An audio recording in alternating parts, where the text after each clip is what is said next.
and for your team, and then for the success of your dental treatment and your dental work over the time. So the natural head position, I will have a closer look for you, and you will see that the head is always upright, not only on the chicken, it's for the human body the same. And we will compensate the natural head position, the position of our head. So it's eyes focused on a level, on a distance, when you're looking 3-4 meters on a white wall, and the head is always stable. And this is stable and reproducible. And we have two lines. That's a true horizontal line, so it's 0 degree on the floor, and you have a vertical line, means you have 90 degrees on this 0 line. So it's a true vertical line. And this true vertical line and the horizontal line helps us to position the patient and later on our dentures or superstructures, not only in the analog way. You could put these two lines in the digital way also.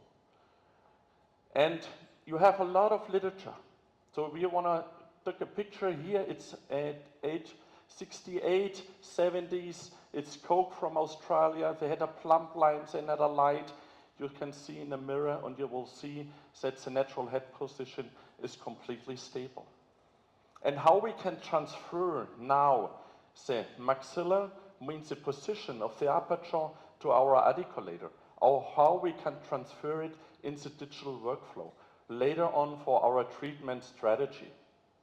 You can see here it's reproducible from the studies of Coke.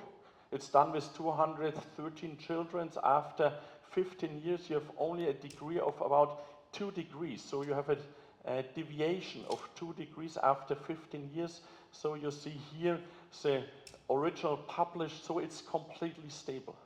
So since 8 years, we are not using a face bow anymore, so we don't put some issues in our articulators or wrong angulations, not only from the sagittal, from the frontal view or transversal view. We have no shifting. And while we're doing it, we are very predictable, and predictable means we are safe in our treatment, and of course, we are faster because we are avoiding drilling all our templates, all our provisionals. So how we will do it? So you can see here a type of articulator. It's a plan finder. Plan finder means up to the patient. Patient looks in the mirror. You can adjust it in the vertical height, height of the human, so you can adjust it. And the patient with the equilibrium organ always stays in the middle, and the patient finds their own midline. What do you mean it's a midline? The midline, it's a palatal. The palatal means the raphe palatina, it's the midline of the patient. And of course, with the natural head position, you always have the horizontal, the true horizontal 0 line. So you capture it, and when you capture it, you can then mounting on the analog way your impression, then you can scan your impression, or you're doing a directly intraoral scan, and you're going later on into digital workflow. But you can trust me, and I will promise you, if you want to try this system, your patient is always staying in the middle. And then we have a silicon index on the small plate, and with this silicon index, we mounting the upper jaw.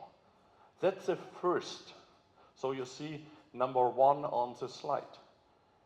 And now we have to ask, what's the occlusion plane? Or do you know occlusion functional plane? So we can discuss the next 2 to 3 weeks, and we will maybe have no answer.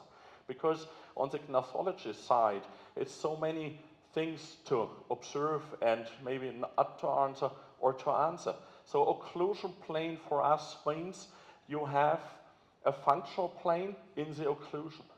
And where we want to put the functional plane for a complete full arch restoration, means you have no teeth anymore, you want to put the upper teeth inside the mouth or inside the face. So we need some reference lines and some planes. And there are 2 reference lines. The first one is the ala tragus, and the ala tragus means it's the tip of the nose coming by side here, and the tragus means it's the ear channel. And maybe you're more familiar with another name, the ala tragus line. It's a camper plane. And parallel to the camper plane, you will find your functional plane. And then it's one point, it's a stomium point. And this stomium point is this point when you have like an M or an E or Emma, where your lips closing very smoothly, slightly together. And parallel to the camper plane, you will find this functional plane. And you can't see it when your patient is sitting next to your dental chair. You have to stand upright, you have to look upright, and if possible, you take a picture of the patient from the sagittal view. And then you can measure on Keynote, PowerPoint, or whatever you want, or in the digital program. And with this one, you'll find easily the functional plane. And then second, what else we need for a reconstructive, predictable outcome? Of course, we need now the lower jaw. And the lower jaw, you can find all around all different approaches, analog and digital. But you have to test it on the analog side. So you need a speech motor control of the patient, and with an S or an AMA, you maybe see the shifting, but you have to check it analog. You can't put numbers in your computer and to create it.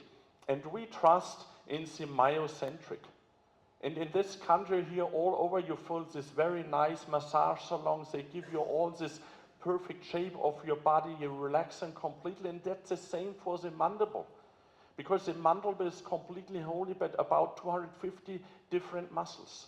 And with a deprogrammer, like here we're using an equalizer, and the patient is going to the physiotherapist or walking about 45 minutes around before we're doing our jig or we're doing our bite, we will find the right position of a relaxed lower jaw. We call it a level for the whole body. So if the lower jaw fits perfectly in the midline, you have no compensation of your body because of the natural head position. And with this 3D bite, now our technician is able to mount perfectly upper and lower jaw in the articulator, all mounting together in the digital way. And this topic goes through all our cases and all our treatment. That's a theory. And we're coming from pink to white. And I think the most here knows this etiology means the aesthetic function structure biology. That's more without only the functional plane or occlusal plane. So we need the soft tissue, of course. We saw it yesterday very nicely. Maybe the ceramic framework with the zirconia framework, the smile line, the smile design. Of course, the right implant position with the tooth position means the structure and the function. We avoid chipping or breaking our framework. And of course, we need perfect hard tissue underneath, because if you have enough hard tissue, get a very nice soft tissue, of course, to create an emergence profile. And when you're planning, I showed you in the case here, please, you have to start from the functional side or from the aesthetic, so you're coming down, and vice versa. In the treatment, we want to start harvesting bone augmentation, maybe right implant position coming then with a long-term provisional to our final reconstruction. So it's vice versa, beginning on the bottom to the top. And to the end should be an aesthetic outcome for every case.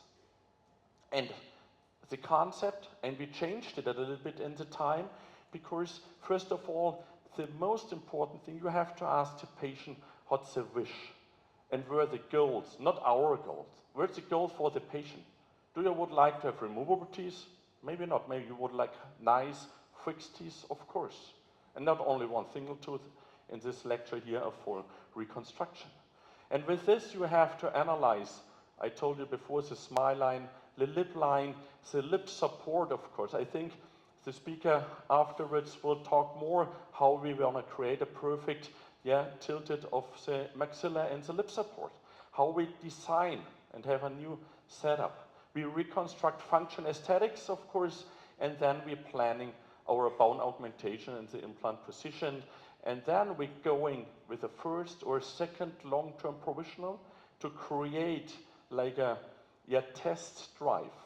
And we create it directly with the patient, and then we scan it. And then we're going into digital workflow for our final superstructure. That's a transfer from the midterm means the long-term provisional, the transitional to the final superstructure. That's the concept. So coming up with the first case, you heard I'm now 19 to 20 years in the own office, and she showed up years ago with 45 years, general periodontitis. We had a recessions, elongation of some caries, and mobility of 3 up to 5. So our gradation is starting at 1 up to 3, but I think the mobility was 5. And she said with 45 years, I want to have a very stable reconstruction over the time. So we like to have a pretty natural smile. That means not an A0 or A1, Germany or middle of Europe. Sometimes we use an A2, A3, a little bit more natural shining. And when you have a look here in the X-ray and the starting situation, you can see it's very hard. Not to doing an impression, it's hard to doing a scan again. And maybe for take home, it's you maybe first splinting with some flowable composite that you have a fixed teeth, and then you need at least one primary situation on your model.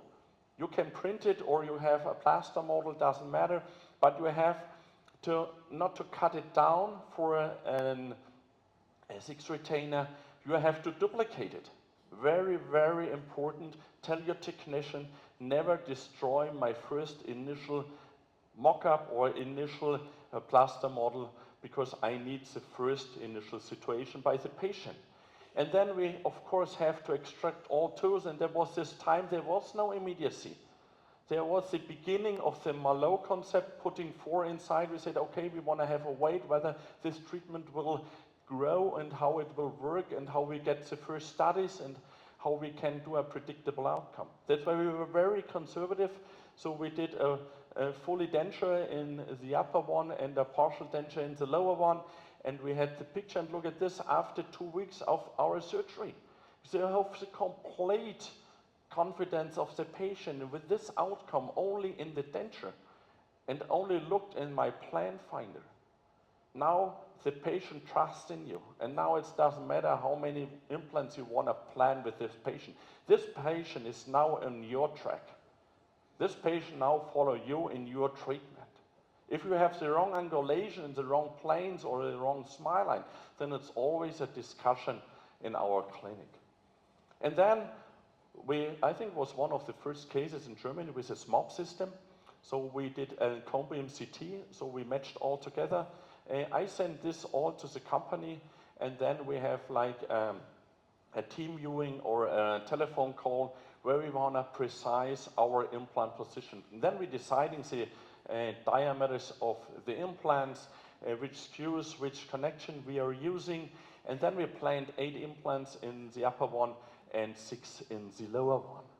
And you can see here it's supported by the teeth. So there are studies outside. They come in from Weil Att. He's now in Boston, and he did a very nice study. He's in my old University of Freiburg, and he grown up in the prosthetic department. And he had the studies when you have 2 supported splints or a guidance. It's very precise and it fits perfectly. And then it's easy, I think, for everybody here in the room for doing the implants on the right position. And in the upper one, of course, in these days, we need as parallel as possible, not tilting one. I'm come later on with tilted implants, maybe with all on 4 or all on 6. And then we did 8 implants, harvesting bone. We did little smoothly bone augmentation, not a big deal, because we had very nice buccal bone in the side. And then with this immediate prosthesis, we put her again in the articulator and in the plan finder. And then it's a question for you. Do we need a provisional? Yes, of course, we need a provisional. We can't jump directly in the final superstructure. Why is it so important? What do you think? Because we have to check, of course, the bite. We have to check the vertical. We have to check the distance between upper and lower teeth. And you can't do it when you have ceramic in the upper one and ceramic in the lower one. And then you're grinding and grinding, and you're grinding your framework, and then you're getting a big trouble over the time. And then we have the test drive. I told you before, we have the speech motor control. You can correct a little bit if you like, and this is temporary, it's done by Stefan Picker, my dental technician in this side. And then we have a high polished surface, please. And with this high polished surface underneath, and here you see it in the mouse, you can see how nicely, without a soft tissue grafting. We don't need, in this case, a soft tissue grafting. It's only to create the emergence profile perfectly with our long-term provisional. And if the patient can't clean, then we're going for removable. But if it looks like this way, then it's easy to go for the final impression. And you see here a sharp edge. It's not an overhang or overlap, so it's a very sharp edge in our provisional, and you have small tunnels that the patient can easily clean. And with this sharp edge, we avoid to bring some food underneath, so it's very close to the soft tissue. And it looks like the temporary, like maybe the final work. And look at this smile line. So we're very close, and now it's easy to transfer it. And that was one of the first cases with this plane finder, and we said, okay, we are not trust in the system, it's completely new. We have to redo maybe with our provisional the next plane finder session. And in the superstructure now we can talk to the technician. We want to go for full monolithic with painting, we're going for a metal framework, or we're going for a ceramic layout on a zirconia framework. And you can see here how we did it years ago. And with this we had again the plane finder, and you can see here they always have the midline. Not only the dental midline, it's the skeletal midline. Because we can't see inside the raphe palatine. But with this, again, we're scanning the long-term provisional. Ramon showed us yesterday perfect workflow, how to scan it inside and outside of the mouth. You screw it out. You have all your information over the time, about 3 to 6 months when the patient wearing our long-term provisional. And then we doing and going for full zirconia framework. And of course, we have to doing a Sheffield test, and we have to try it in. We have to try it in because it's completely skew retained. Please no tension on the implants, because then we have maybe problems and struggling with the bone and the periimplantitis later on. And then it's up to the technician with layering with a pink ceramic and a white ceramic. We have a biscuit, a try-in for the patient, and then comes back to the lab and the finishing, polishing, and doing a natural aesthetic. And with this, you can see the screw access and the high polish. And I like on my soft tissue, I high polish full zirconia framework. And with this, it's the smile line, it's the lip support on this, and here you can see the protrusion. It's not the last bite, it's only for the picture that you let the lower jaw a little bit in the protrusion. And of course we have where we started and later on our final X-ray control. So everything is fine. And I think everything is perfect. And you see the smile line here. And that was 2011, years ago. It looks like inside, 6 years later, you can see different glasses, different hairs, but the same teeth. No chipping, nothing. Ceramic against ceramic. Layering ceramic against layering ceramic. Not monolithic ceramics. And then 10 years later, 2021, for her. And then intraorally, you see very stable ceramic and the occlusal side. And then that's a 10 years outcome of the surgery side, means of our bone stability. And if you ask me, not because we're here for the ORF, which system I will use, I'm very familiar. The last 22 years, I started when I was an assistant doctor in Berlin with Katja. We started using this system, and it's a great system. And here, 23 was last year, it's the bone stable directly to the implant shoulder. So if you ask me for the cone lock recommendation, maybe we have a platform switch. It's easy transfer. It's, excuse me, a German system. It's very precise, and you have a perfect conical fit. That's on the screw. Now we want to go for immediacy. And you look at him. He's a farmer. He said me in the first wish, he wanna only chewing, no aesthetics. I don't like aesthetics. I would like to have, I have fully dentures, I would like to chew again. And I said, okay, and the question will be, can we go for immediate or not? In this case, and it's a very short case, but you will see our workflow in the clinic. So we take our pictures, it's relaxed lips, we have a smile, and it's hard for him to smile because his tongue has to hold the fully denture. He can't smile very wide. You have to mention it when you're going then for a fixed restoration that you have afterwards a very high smile line. Please mention when you put your implants in the right position that you're not seeing the abutment interface and the soft to hard tissue interface or the interface to your restoration. And then when I'm asking him in a short video what he's talking Sind Sie gekommen mit Excuse zwei me? Prothesen im Ober- und im Unterkiefer? Was dürfen wir denn machen für Sie? Was stellen Sie sich denn vor? It's in German, you have an upper and a lower full denture, what you like to have. Okay. I will only afford my treatment and I will chew again. That's my only wish. I said, okay, I hope and I think we can and will help you. And you can see the initial sedation, so a very bad dentures in this side. But here you can see it's perfect, I think. And sometimes from this perspective or a surgeon, I like this bone because normally I get delivered or get referred patient, they have no bone. Please, can you check it and can you handle the situation? For this in the upper one, it's perfect. And now we have to discuss how much and how many implants we want to do. But first of all, before we're doing our implants, we put him in the plan finder again. He's staying upright, we're mounting, so we have two plastic or acrylic rims, not a wax rim. Again, we're doing, of course, our myocentric with a deprogrammer, so we're mounting upper and lower one together, and then I get directly delivered a setup. I have no wax knife anymore the last 6 years in the office. I get delivered, predictable, out of my lab, and look at this. I put this inside, and now confidence of the patient. Now he's smiling. And when you have a look here, before and after, now we are on the track. Now we have the functional plane, occlusion plane means aesthetic plane, white, nice, smile, perfect buccal corridor, right planes without adjusting anything. And then, in this case, we did two small implants, temporary implants, because sometimes we are struggling how we want to fixate our directly guide.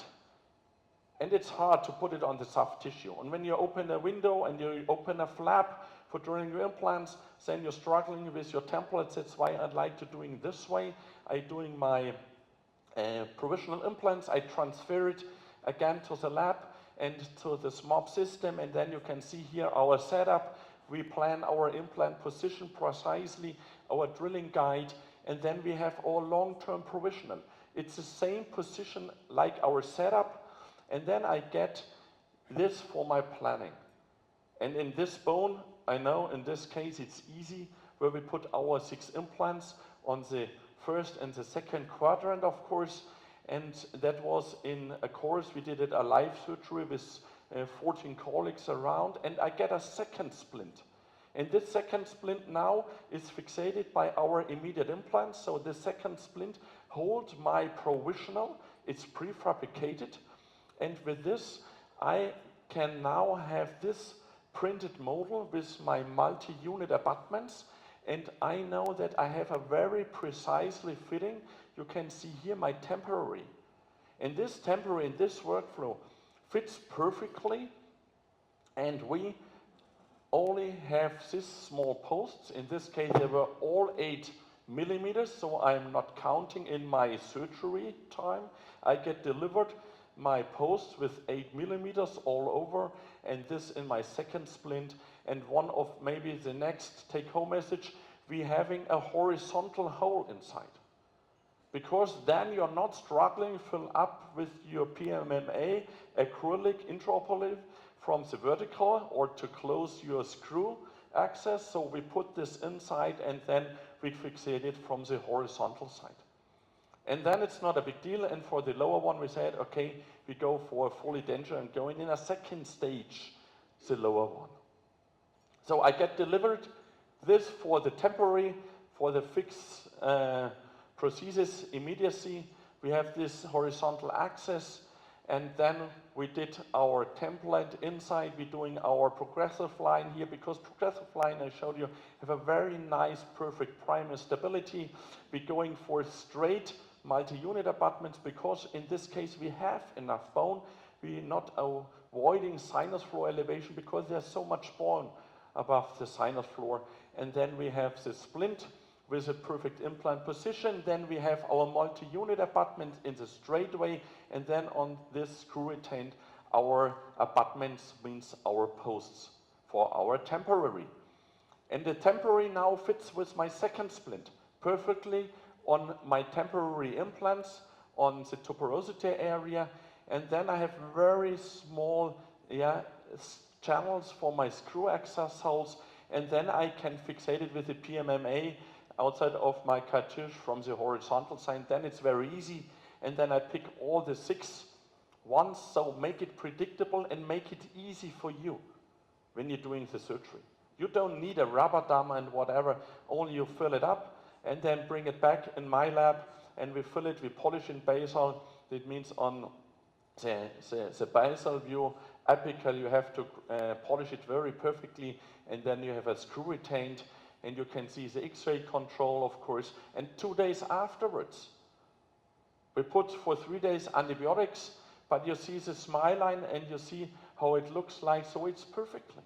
It looks quite nice because functional occlusion plane we checked before with our setup. So, primary stability for progressive line. If you ask me, for the surgery side, we have a very nice, I showed you before, bone stability on the optimum of the surface. Coming to the next case, Carsten showed up, and he looked always on the plane finder, you already know this, and then we get very predictable for all on 4. Okay, I know when we're losing one implant, maybe we are in a problem, but when you have a very conservative means, you let them heal underneath, so you're closing, you're coming back after 3 months. After we come back, we did 4 in the lower one, and then you can scan, of course, you have the scan advice, so we're going and try to doing this workflow very fast, means at least only 4 to 5 appointments after our implantation. So we're doing only 4 appointments for our reconstructive therapy. So we're doing a scan, we can print our models, and then we directly after the setup, we milling our prototype. And there's no metal framework underneath, so please, when you want to screw it in the mouth, it's only for 3 to 4 weeks, because you're afraid of cracking or fractures, of course, when you have some cantilevers. We know this. But we only let this directly in, look this midline, and it fits very nicely. I will only see how he can clean and how he can chew, and how is the vertical and the functional plane for him. And then we go directly afterwards. When he looked in the mirror, he gave me the okay, we're going now for full zirconia framework. That means now the whole digital workflow, now we're milling completely out of our provisional, means our prototype. The framework, we're only painting, micro-layering. It's again Stefan Picher. It's only one biscuit on top for the pink and the white aesthetics, and the rest of it, it's only painted and glazed. That's all. Predictable, stable, and of course, not so maybe expensive than the other work. Smile line, again, the bite, it's, I think, completely fixed, completely midline. You see here how we had our X-ray control, and of course the multi-unit abutments. Why are we using this? Especially when you saw the first case 13 years ago, it was very hard for restorative dentistry. Now the industry helps us. With the multi-unit abutments, we have a correction up to 22.5 degrees. We have one platform, so you need only one diameter. We have a perfect conical seating. And what I like now, I have 6 orientations. So it's easy. It doesn't matter how you want to put your implant in, because this 6 orientation helps you later on in the restorative phase. And of course, different gingiva heights, because we want to go away of the bone. We want to have a stable bone of our conical system. And of course, over the time, I would like to have a happy patient. Good. Coming back to my beginning, and now going directly into digital workflow. And for her, I'd like this advantage because now I can put inside and outside together. This means we're doing a face scan. We're putting the cone beam CT, bring it all together. Now it's transparent. I can see inside. I can inside the bone. I can check where I have my bone level because I want to have to reduce the bone. I have to put the implant in the right way. And when you look on her X-ray, it looks quite scary. We had some crowns in the front, and we had elongation, not only of the roots, we had elongation of the whole bone. And you have a closer look here. You can see how the tooth not kissing each other and the alveolar crest. So for the upper one, we have to cut completely away, and we have to think before we're doing our functional plane. So we pulled out all the roots, we opened the flap, a full flap please. You have to cut your alveolar crust away, you have to smoothing a little bit, and then after 3 months we covered it. Of course we have a partial denture, upper and lower one. We're doing a scan. And with the frontal ceramic crowns, we now can match from the initial situation back to this situation, and now we can create this green plate. This green plate helps us to have a CAD/CAM design. We're mounting now our new situation of this patient to our articulator, and I get a splint, like a setup for the back teeth, for the posteriors, and look at this. I get delivered the splint, how precisely exact this fits and this works. I try this in, I have our speech motor control, and of course I know that I need a sinus floor elevation, and in this case I don't need a complete guided template. I'm only cutting my setup easily. I need only the distance between mesial and distal, and then we open it, we tap a little bit like an internal sinus floor elevation, and then I'm doing for the perfect primary stability in this soft bone, it's my progressive line, again a 3.8, and on the other side I did a sinus floor elevation, and in the same surgery we did the lower one, so we did 10 implants, and then I come back after 3 months of healing, and then we scan again, we put off the old crowns, and we're doing some scans with the post when the scanning advice, and then we match all 4 situations together. And with these 4 situations, we have now in the digital workflow the possibility to get delivered by the lab the upper and the lower one. So we get the 4 crowns of the upper and the lower one in one time, and we have an optimum of fitting because we have the right axis and the right plane. And then it's easy and predictable for me in my workflow and in my office to seating these crowns. So we had the bridges and the crown, and look at like this afterwards, how it fits very nicely when you have these single crowns in the upper front and upper posterior and lower, of course. The X-ray stable bone over time, no problem with this cantilever. If the cantilever is less than 8 millimeters, we have no problem. If there's not, then you have to put a 3rd implant, or you're going for a bridge. In this case, we can't do a bridge because we need a block graft, and she coming through whole Germany, so we had to adjust a little bit our appointments and our time. Again, the lip line, the smile line for her before and after our treatment, and before and after she smiled. And of course, 3 years recall, no chipping, perfect soft tissue, perfect stabilization of the whole situation. Coming to the end, from the occlusal plane place, it's not only the plane, it's not only the functional occlusion plane, aesthetics is more. You have to analyze this, please. Take your videos, take your photos, analyze the face, the lip line, the smile, and of course, design a setup before you're starting and doing your implants, planning an augmentation or the right implantation for an immediacy, of course. Plan your long-term provisional when you're going for an immediate loading, and then afterwards it's easy to transfer it to your superstructure. That's the final one. But the most important is the outcome, of course, and the aesthetic. With this, I will say thank you